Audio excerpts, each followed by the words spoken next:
Hi there, this is Ganesh here. I'm interested in a few things that goes on around the world, and one of the things I'm very passionate about is leadership.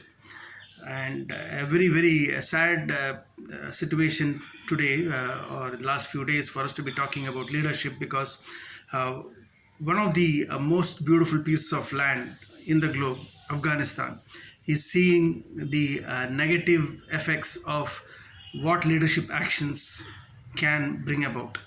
Right?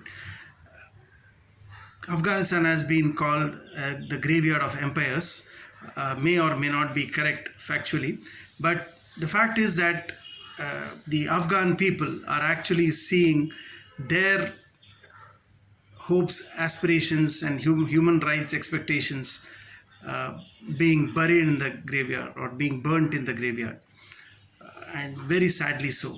After the few promises that had they would have wittingly or unwittingly made or seen for themselves, dreams they would have seen for themselves over the last few years, thanks to a democratically elected regime, etc.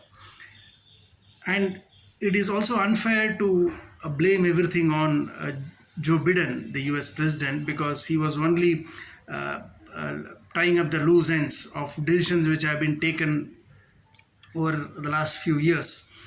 But of course, the decision to immediately evacuate came precipitously without enough support for the local Afghan administration or the local Afghan people. But then it was just maybe inevitable, and Joe Biden himself may not have realized what would happen in the next few days after his decision. He may not have envisaged the speed at which Taliban would take over the country. But it just points out to a big lapse in the intelligence of the US and the NATO forces as well. So we cannot always be sure about all our decisions being right. So it's all the more reason that we need to be humble enough before we take those decisions. And this decision, that the decisions I'm talking about, is not just the Joe Biden decision to evacuate from Afghanistan.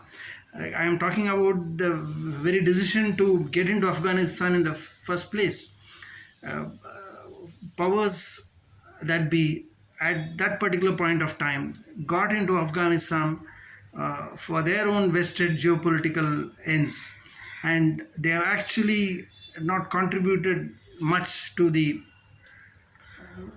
people of this beautiful land.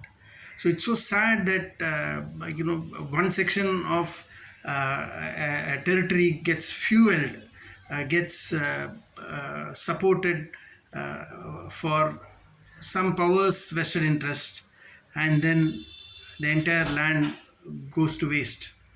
So after some brief periods of very positive things happening in Afghanistan, it has again gone back to less than the Middle Ages.